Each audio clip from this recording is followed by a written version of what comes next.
Muy buenas noches a todos. La siguiente historia sale de un expediente muy antiguo que data desde 1790, en Carolina del Sur, donde había una plantación de algodón rodeada de pantanos espesos y robles que parecían torcerse bajo un peso invisible.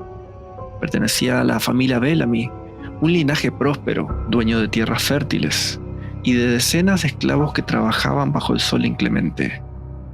Pero la prosperidad tenía un precio.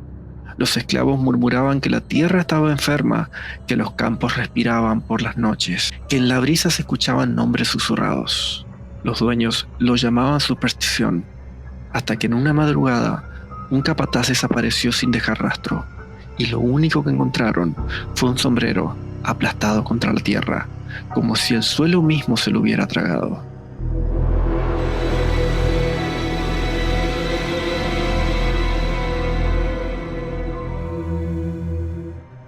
El joven Nathaniel Bellamy había heredado la plantación tras la muerte repentina de su padre.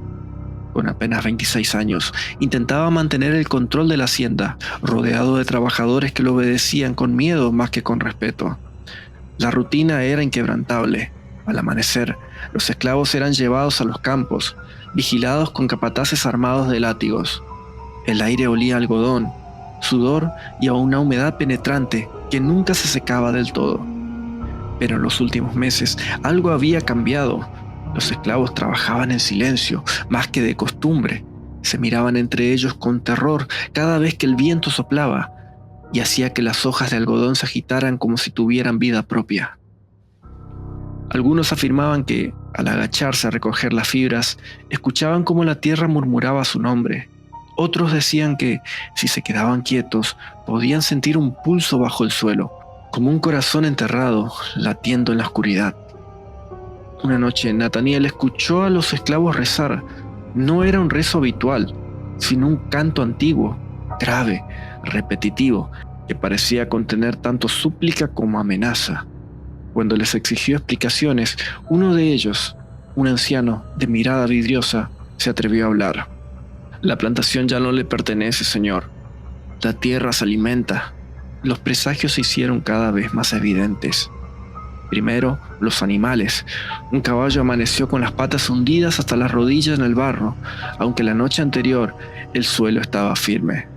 Un perro de caza desapareció misteriosamente, dejando unas huellas en el barro para luego desaparecer.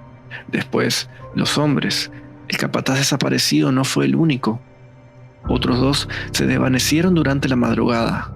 En sus chozas quedaron huellas de barro que entraban, pero ninguna que saliera.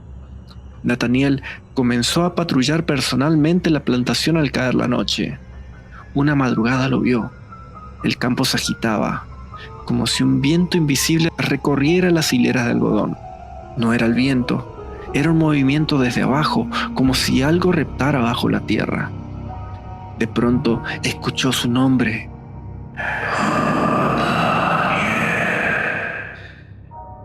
El sonido no provenía de una voz humana. Era la tierra misma pronunciándolo, como un eco húmedo, como si cada grano de arena vibrara para formar su nombre. Horrorizado, corrió hacia la casa principal, pero al mirar hacia atrás, vio a los esclavos reunidos en círculos, cantando de nuevo aquel rezo incomprensible, balanceándose como si intentaran calmar a la propia tierra. El joven heredero comenzó a sospechar que no eran los esclavos quienes temían a la plantación, sino que la mantenían a raya, con sus rezos, con sus rituales. Una noche, decidido a demostrar que todo era superstición, Nathaniel interrumpió el canto. Mandó a callar a todos, los obligó a regresar a sus chozas bajo amenaza de castigo. El silencio se extendió sobre la plantación, un silencio tan profundo que los grillos dejaron de cantar. Y hasta el viento pareció detenerse. Y entonces ocurrió. Los campos enteros comenzaron a moverse. Como un océano oscuro, las hileras de algodón se agitaron con violencia y de entre las raíces emergieron brazos humanos de piel gris, de uñas largas, retorcidos como cadáveres que nunca deberían haber salido de la tumba. Los esclavos gritaron. Nathaniel huyó hacia la casa, pero comprendió algo en ese instante. Aquellos brazos no lo buscaban a él. sino a los trabajadores. Los esclavos fueron arrastrados uno a uno hacia la tierra. No había sangre, no había huesos quebrados, solo un hundimiento lento, inexorable, como si la tierra los reclamara, como si fueran semillas plantadas en el suelo. Nathaniel intentó salvar a uno de ellos, tirando desde su brazo, pero cuando más fuerte tiraba, más profundo lo succionaba la tierra. El esclavo lo miró a los ojos y pronunció las últimas palabras antes de desaparecer bajo el suelo. «Ya no hay contención, señor.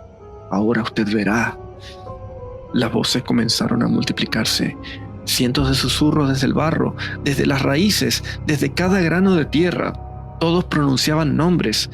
Todos llamaban a los vivos para arrastrarlos bajo los campos. El joven Bellamy, luego de ver archivos antiguos en la casa, comprendió algo demasiado tarde: que la plantación había sido construida sobre un cementerio olvidado, sobre los cuerpos de quienes habían sido esclavizados, sobre generaciones enteras de sufrimiento, enterrados sin rito ni descanso.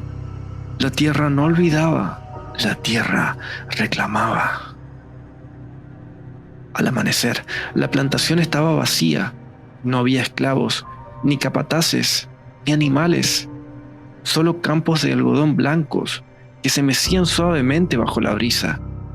Nathaniel permanecía en la casa principal mirando por la ventana, pero ya no estaba solo.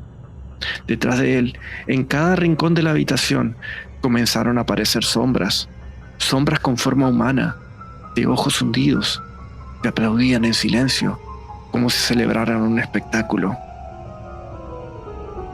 El joven heredero se volvió hacia el espejo y en el reflejo no vio su propio rostro.